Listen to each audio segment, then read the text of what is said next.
Hey guys, welcome back to the channel. तो guys, जैसा आपने टाइटल से पढ़ लिया होगा कि हम एक नई वेबसाइट बनाएंगे जिसमें जो हमारा डेटा है वो क्लाउड से आएगा। तो फर्स्ट वीडियो है, तो इसमें हम ऑथेंटिकेशन के बारे में जानने वाले हैं। तो ऑथेंटिकेशन यानी कि log in, register, log out, इन सब चीज़ों के बारे में। तो सबसे पहले हम अपनी रिक्वायरमेंट्स देख लेते हैं क्या है। तो रिक्वायरमेंट नंबर 1 वो है हमारा कोड एडिटर। मैं रिकमेंड करूँगा कि आप वी एस कोड यूज़ करें। सेकेंडली है हमारी नोड जेएस और थर्ड है हमारा फायरबेस अकाउंट। तो फायरबेस अकाउंट के लिए आपको कुछ नहीं करना, बस आपका जो गूगल अकाउंट है उसको भी आप as a Firebase account use कर सकते हैं। तो अब हम अपनी देख लेते हैं हमने जो इंस्टॉलेशन करा है वो सही से हुआ है या नहीं। तो कमांड प्रॉम्प्ट खोल के हम इसमें लिखेंगे npm-v, मतलब npm का हमें वर्जन शो कर दे, तो हमारा शो कर रहा है। इसके बाद हम लिखते हैं node-v, तो नोड जेएस का भी वर्जन इसमें शो हो रहा है। जो हमने यहाँ से 14.15.0 हमने इंस्टॉल किया था, तो हम इसको क्लियर करके कट कर देते हैं और या फिर सिक्योरिटी कर देते हैं। और हमने वी एस कोड एडिटर में मैंने एक नया फोल्डर बनाया गूगल फायरबेस नाम से। इसके अंदर एक और फोल्डर बनाएंगे with the name authentication, video कर देते हैं। और इसके अंदर हम नई फाइल्स बनाएंगे, जैसे index.html हो गई हमारी, style.css और script.js, मतलब जो हमारी मेन फाइल्स होती हैं एक वेबसाइट के लिए, हम वो सारी पहले बनाएंगे। और जैसा हमारा एक वेबसाइट का डिज़ाइन होता है, हम एक सिंपल बनाएंगे।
अब जब हमारी पूरी तरह से वेबसाइट बन चुकी है, मतलब HTML CSS वगैरह, तो अब हमें क्या करना है, हम एक नया टर्मिनल विंडो खोलेंगे जिसमें इंटीग्रेटेड टर्मिनल खुलता मिलता है, और उसी लोकेशन पे जहाँ पे हमारी फाइल्स हैं, जैसे ऑथेंटिकेशन वीडियो है, ठीक है ना। और उसमें हमें एक कमांड लिखना है, वो है npm install -g इसलिए ताकि हम ग्लोबली इंस्टॉल कर रहे हैं, और उसके आगे हम लिख देंगे फायरबेस -tools। मतलब जो फायरबेस के टूल्स हैं वो अब हमें यूज़ करने हैं। तो उसके लिए अब हम क्या करेंगे, ये एरर क्या है, अच्छा ये CSS का एरर है कि मतलब हमने जो ब्लैंक छोड़ दिया है उस सेकेंड, तभी हम इसे कट कर देते हैं। और ये फिर हम अपनी एक मिनट हम अपनी style.css में जो H3 इसमें एक चीज़ और कर देते हैं, टेक्स्ट अलाइनमेंट सेंटर में। अब थोड़ा सही लग रहा है। अब हमें क्या करना है, इस सम को क्लोज कर देते हैं और हम अपने टर्मिनल विंडो में देख लेते हैं कितना हो गया है। अच्छा भी हो रहा है। तो आपको जाना है फायरबेस वाले अकाउंट पे, console.firebase.google.com।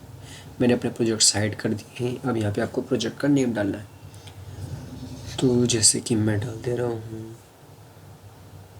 Authentication Firebase okay. हम इसको एंटर मार देंगे। यहाँ पे आपको अपने गूगल का अकाउंट करना है। जैसे मैं डिफ़ॉल्ट अकाउंट कर दे रहा हूँ, अगर आपका नहीं है तो आप न्यू अकाउंट बना लीजिए यहाँ पे अपना क्रेडेंशियल डाल के, पर मैं अभी डिफ़ॉल्ट ही करके कंटिन्यू कर देता हूँ। तो जब तक ये प्रोजेक्ट बन रहा है तब तक हम देखते हैं क्या हमारा वो फायरबेस टूल्स इंस्टॉल हो गए। इन विंडो को क्लोज़ करते तो नहीं, अभी हो रहा है, जैसे थोड़ा टाइम देते हैं, होने दें। तो देखते हैं कितना हो गया। It's going. तो ये हमारा हो चुका है। अब हम इसको कंटिन्यू करेंगे तो ये हमें हमारे प्रोजेक्ट पे रीडायरेक्ट कर देगा। तो अब देखिए इसमें कई तरह के फीचर्स हैं, iOS, एंड्रॉयड, वेब और यूनिटी, मतलब गेम्स। पर अभी हमें वेब के लिए चाहिए तो हम वेब पे क्लिक कर देंगे। इससे मैं अपना ऐप रजिस्टर करने को कहेगा, तो हमें रजिस्टर में इसमें एक निकनेम डाल देना, जैसे मैं डाल दे रहा हूँ ऑथेंटिकेशन, और कंटिन्यू करके कि हमें कुछ SDKs देगा। SDKs मतलब आप स्क्रिप्ट टैग्स की तरह समझिए। जो स्क्रिप्ट टैग्स हम यूज़ करेंगे तो हम फायरबेस की चीज़ें यूज़ कर सकते हैं। तो सिंपली आपको इसे कॉपी करना है, और ये इंस्टॉल भी हो चुका है हमारे फायरबेस टूल्स। अब हम इसमें जाएंगे अपने index.html वाली फाइल पे, और बॉडी एंड होने से पहले, ये आपको याद रखना, बॉडी एंड होने के बाद नहीं, बॉडी एंड होने से पहले, मतलब जहाँ हमारा सेक्शन एंड हुआ है वहाँ पे हम इन सबको पेस्ट कर देंगे। और ये कमेंट्स वगैरह को हम डिलीट कर देते हैं, इनिशियलाइजेशन वगैरह का।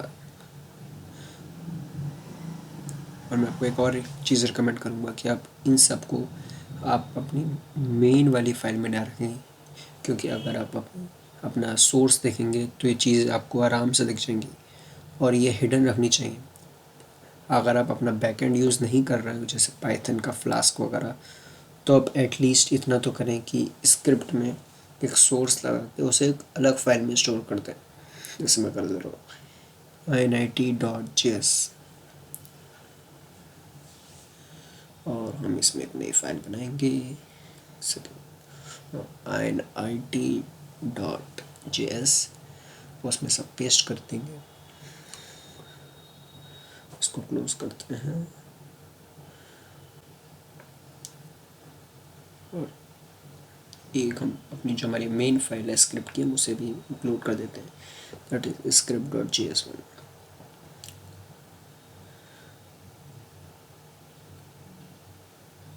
हम इसको कंटिन्यू टू कंसोल करेंगे तो ये हमें हमारे जो ऐप है उसके बारे में दिखा देगा। अब यहाँ से हमें ऑथेंटिकेशन पे क्लिक कर देना है, और जब तक ये हमारा वेब पेज खुल रहा है तब तक आपको ये करना है, जैसे एनालिटिक्स वाली फाइल है, आपको इसे कॉपी करना है पूरी लाइन को, और इसे एक बार और पेस्ट कर देना। एनालिटिक्स की जगह हम ऑथ कर देंगे। इससे क्या, जो ऑथेंटिकेशन वाले फंक्शंस हैं हम उन्हें भी यूज़ कर सकते हैं।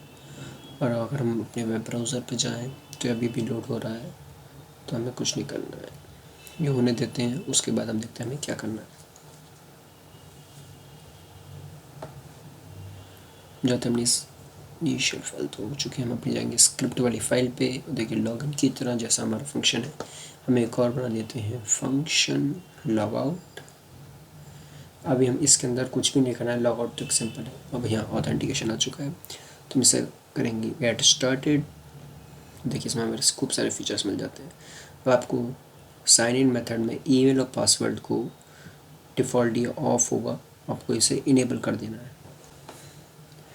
और हम एक यूज़र बना देते हैं, ऐड यूज़र पे क्लिक करते हैं। हम यहाँ पे अपना क्रेडेंशियल लगता है user@mail.com। देखिए अब पासवर्ड भी हम ऐसे ही लिख देते हैं 123456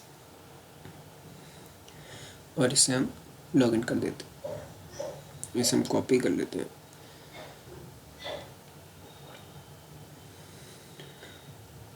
भेज चुका है। अब देखिए अब लॉगआउट के लिए तो बहुत सिंपल लाइन होती है, पर पहले लॉगिन के लिए लिख लेते हैं, क्योंकि अभी हमें लॉगआउट तो यूज़ करना नहीं है, तो हम लॉगिन के लिए लिख लेते हैं।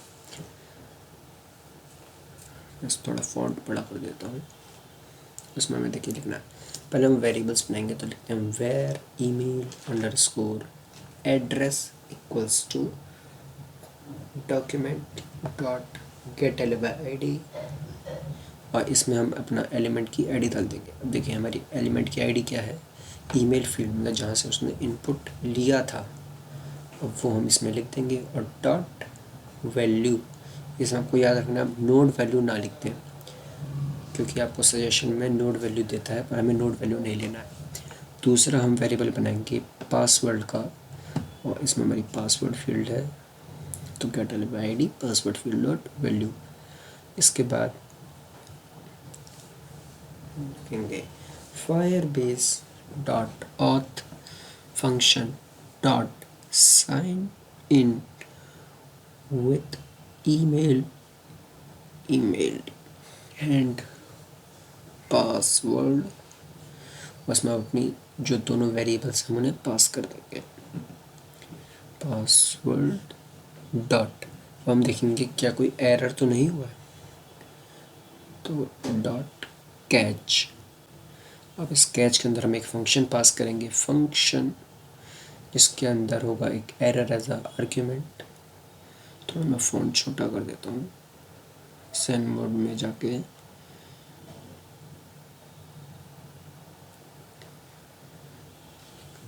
यहाँ पे हम लिखें कि अगर कोई एरर होता है तो हमें पता चल जाएगा तुरंत, तो हम लिख देंगे console.log।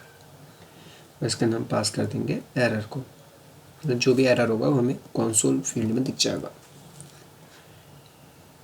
और यहाँ पे हम टर्मिनेटर लगा देते हैं। और लॉगआउट के लिए भी हमें एक सिंपल लाइन लिखनी है, तो लिख ही देते हैं that is Firebase dot auth comma Firebase dot auth dot sign out function और टर्मिनेटर। लॉगआउट हमारा सिंपली कर देगा, इसमें हमें कोई भी दिक्कत की बात नहीं आनी चाहिए। इसमें एक और चीज़ लिख देते हैं that is Firebase dot auth function dot on auth state changed, मतलब कि जब वो लॉगिन हो जाएगा या लॉग आउट, मतलब कोई भी उसकी ऑथेंटिकेशन स्टेट में चेंजेस आएंगे तो उसे कैसे पता चलेगा, तो उसके लिए ये फंक्शन बनाते हैं जिसमें आर्ग्यूमेंट होगा यूज़र, उसको कोई नेम नहीं है, और चेक करेंगे कि अगर यूज़र है तो document dot title equals to, जैसे इसमें हमारा टाइटल था होम पेज, तो सिर्फ कुछ डिफरेंट दे देते हैं, जैसे मैं दे देता हूँ प्रोफाइल पेज।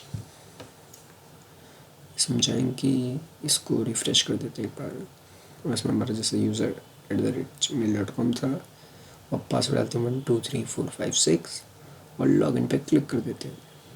तो देखिए हमारे पेज पे तो कोई डिफरेंस नहीं पड़ेगा, लेकिन जो हमारा टाइटल है उस पर चेंज आ जाएगा, और कंसोल में कोई एरर नहीं है। इसका मतलब है कि हमारा लॉगिन सक्सेसफुल हो चुका है।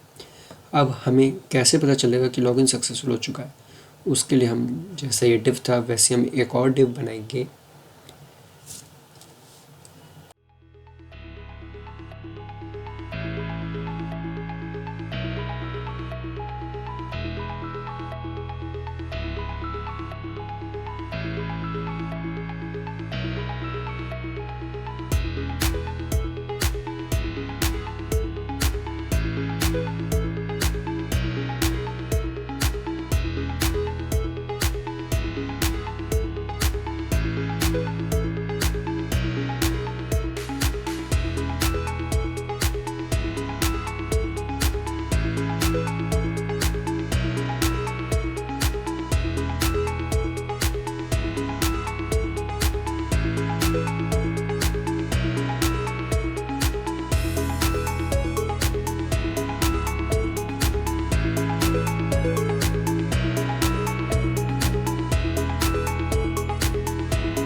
देखिए हमारी वेबसाइट का दूसरा वाला डिव भी डिज़ाइन हो चुका है।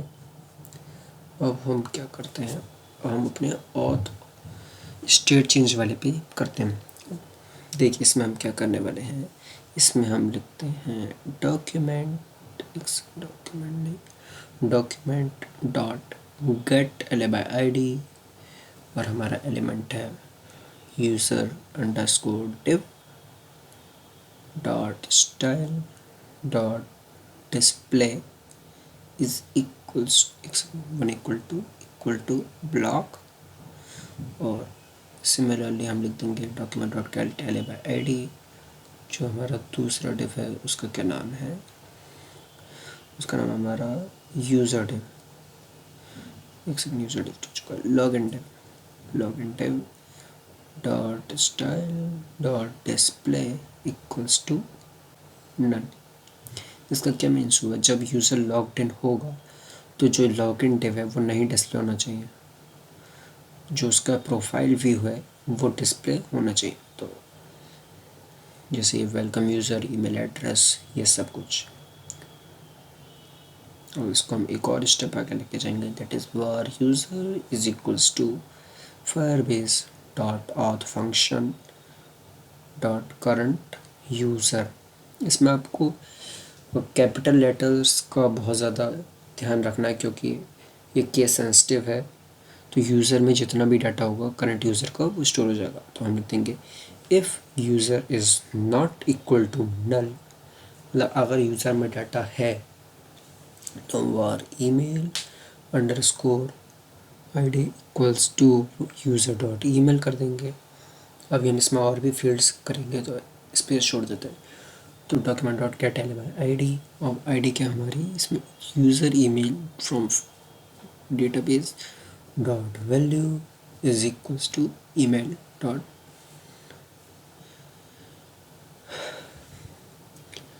इसका मतलब क्या हुआ, जो ईमेल आईडी में वैल्यू आएगी वो हमारी उस फील्ड पे असाइन हो जाएगी। अब हम इसमें एक और चीज़ करते हैं कि दैट इज़ जब हमारा यूज़र था तो ये ब्लॉक डिस्प्ले होगा, अब जब यूज़र नहीं होगा तो कौन से डिस्प्ले होने चाहिए।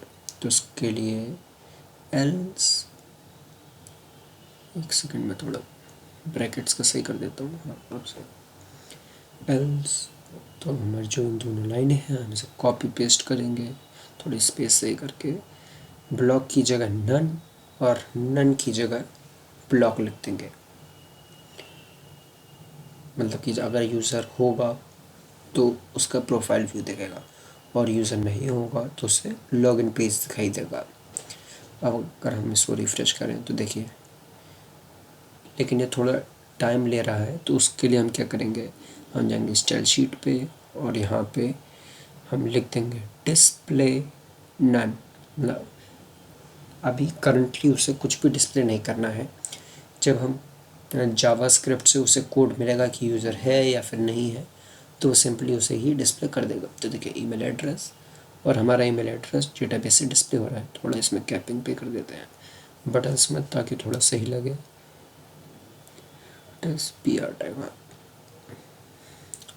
अब देखिए अगर हम अभी इसमें लॉग आउट करके लॉगिन करें और लॉगिन कर देंगे तो हमारा ये होगा, पर हमारा ये टाइटल नहीं आ रहा।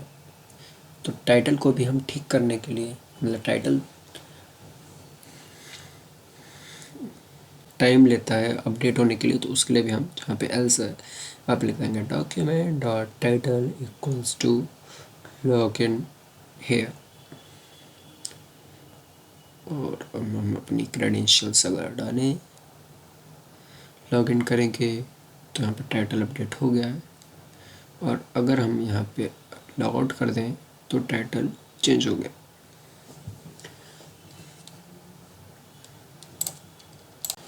इस सभी का सोर्स कोड आपको गिटहब के लिंक पे मिल जाएगा, मैं डिस्क्रिप्शन में उसका लिंक भी डाल दूँगा। तो गाइज़ अब नेक्स्ट पार्ट में हम देखेंगे कि साइन अप और अपडेट प्रोफाइल जैसे फीचर्स हम इसमें कैसे लगा सकते हैं। Thank you for watching. Please give it a like and comment. If you have not subscribed to the channel, so subscribe also. Thank you.